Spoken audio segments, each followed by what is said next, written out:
everybody, and welcome to Morzak EV, a channel dedicated to all things electric vehicles, electric vehicle charging and all related technologies. So today I'm in my diesel van. I'm not in my electric van.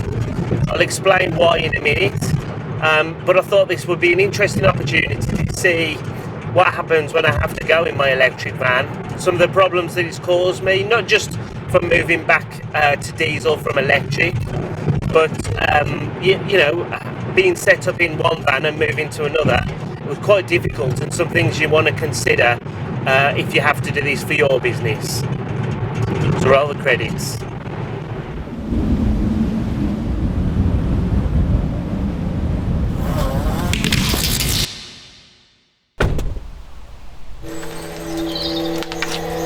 So yeah, as I said at the start, I'm in my diesel van. I was going to do a whole piece on, you know, preferring the smell of diesel, and yeah, by getting an electric van, I'm paying so much less money, which means I'm paying less tax and contributing less to the UK economy, and I felt really bad, so I've gone back to diesel. Of course, that's all rubbish. It was an April Fool's joke for Friday. So basically, what happened? So a few months ago, somebody went into the back of me. Now, despite what people might think, if you have an electric van and somebody goes into the back of you, or you have some kind of accident, it doesn't spontaneously combust into a big ball of flames. That's what people think happens. Somebody bumped into the back of me. It wasn't a big bump. It was just purely an accident on an island. I couldn't go because there was a car coming around the island fast, so I stopped. The person behind me didn't see, went into the back of me. Sorry, camera's moving. Did quite a lot of damage to the rear of the van, and yeah, like the back doors, they would lock, but they weren't totally secure. I needed to get it done at some point. Obviously gone through the insurance. It's all being sorted, but they took my van away. So there's a couple of things. They took my van away. They were bringing a hire van, but I was working the day that they took my van away. So I moved all my stuff into my old Peugeot Partner diesel. It's a small van. Yeah, that in itself has caused us a few problems. I have dropped off a hire van now, which I've tried out, which is actually the Vauxhall Vivaro, and it's exactly the same. It's identical to my Peugeot e-Expert, but it's diesel. But the problem at the moment is I've got a little bit of racking in this, albeit not a lot, and I've got nothing in the hire van at the moment. I've sorted out some boxes, so when they come, I'm going to move all my stuff into the hire van, and then I can get out of this one as well, because it's just not big enough. But yeah, it's a real pain. It's a real pain in the ass, and yeah, I thought I'd let you know what it's like doing my day in my diesel van. So one of the things that really struck me is I haven't filled this van up since about October last year. It cost me about £74, something like that, to fill it up last year. I filled it up to start working it, and it cost me 100 quid. I couldn't believe it. £100. So yeah, I know electricity's gone up and it does add on to your bills, but it's nothing like the price of petrol, and I can never see it. Like, I know there's people who are nervous about going electric because they think electric is going to become price comparable with petrol at some point in terms of cost. Electric's going to go up. It's never going to reach that level, because petrol's always going to have issues, that obviously the issues going on in the world at the moment, it's just so volatile.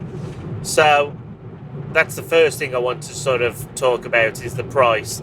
I've already done a video on the price, and you can check that out. I'll talk about it towards the end of the video. This only reinforces how expensive running a diesel van is compared to running an electric van. The next thing that really bugs me is having to go to a petrol station. It just, like, you don't realise until you've owned an electric car or electric van, you don't realise how convenient it is to just get home, plug it in and forget about it. And now every time I need to fill up, it's always at the most inconvenient of times. So yeah, that's another sort of downside. Plus side is I'd never have to worry about range. I've got to say that, like, whereas my electric van, I think vans have still got a long way to go to come in line with cars. So yeah, there's still some work to be done there, but they're getting there. Electric vans are improving all the time. And if I had a van that had the range of, say, my Tesla or an ID3 long range or something like that, I wouldn't give a damn. I just have to be careful about planning some of my longer journeys and just make sure I'm not like going too crazy with the, you know, with the heating and that, if I'm really pushing it to its limits. Yeah, turn up the heat. But that is very rare. The other major downside, and it's not just my old van, because I've realised it driving the Peugeot diesel as well, is how relaxing an electric van is to drive compared to a diesel van. Sorry if I'm a bit in the shade, but the sun's quite low and bright this morning. So yeah, having to change gears, it's a pain in the butt. You could get an automatic, but an electric van is just so smooth and so relaxing, and when you're stressed and you're coming back home after a long day, it's just so relaxing. I can't overemphasize that point, especially as I'm in this van every day doing work, doing quite a lot of miles, and it's just so relaxing to drive. I'm really missing it. I really miss it. The day they took it away, I was so sad. It's just a van, but like, I really love my electric van, my Peugeot e-Expert, and I really miss it. Oh, one more thing I forgot to mention. Automatic handbrake. A couple of times I've pulled up in this van. So my old van, if I come to a stop, I can press park and it'll engage the park mode. Doesn't engage the handbrake, but you can't roll forward. Or if I turn the ignition off, so when I park up somewhere, turn the ignition off, the handbrake comes on automatically. I keep forgetting in this, and twice now I've pulled up and took the key out of the ignition, opened the door, and I realised the van started rolling because I haven't put the handbrake on. I can't believe how quickly I've got used to a little nicety like that. So yeah, stupid thing I know, but I've got to make sure that I remember to put the handbrake on. That's pretty serious. I don't want to end up like that guy from E17, do I?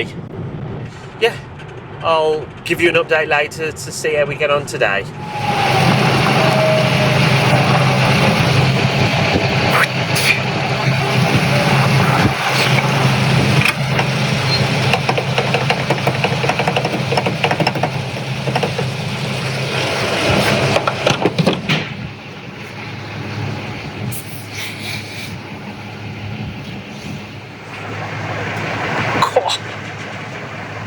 So, I've just had a phone call from the insurance company, and my van is going to be quite a while.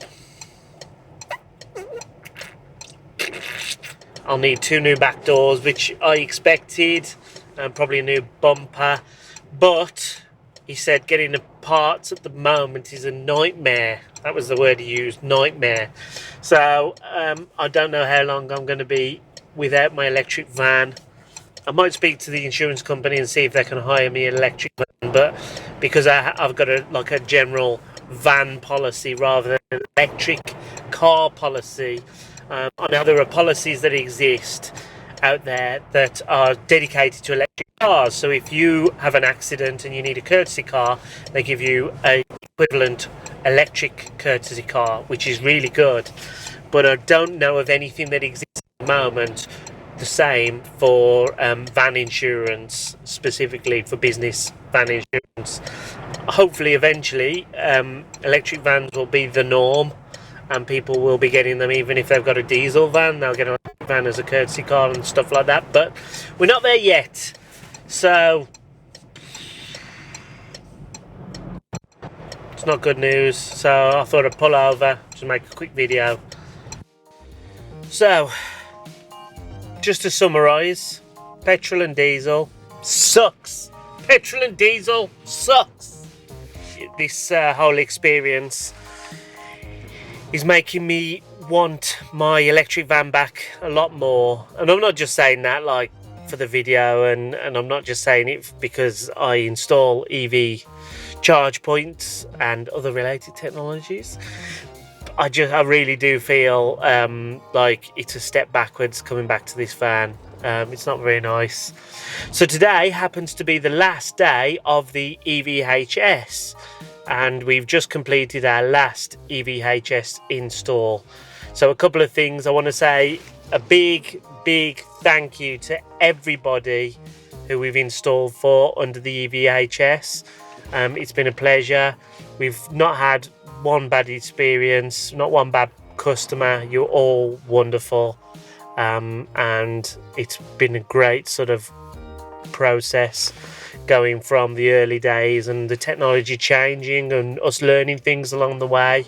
It's been an absolute pleasure and a privilege to be part of this experience, and we're looking forward to just keep installing more and more charge points and helping people sort of move into the electrification of transportation and, you know, running their homes.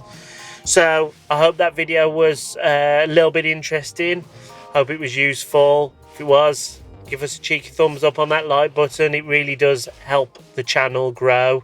Make sure you like and subscribe to get notifications of our future videos. Check out our other social media. If you are looking at moving to a new electricity supplier, check out our Octopus referral code and you'll get £50 credit on your Octopus account when you sign up. And in the meantime, thanks very much for watching.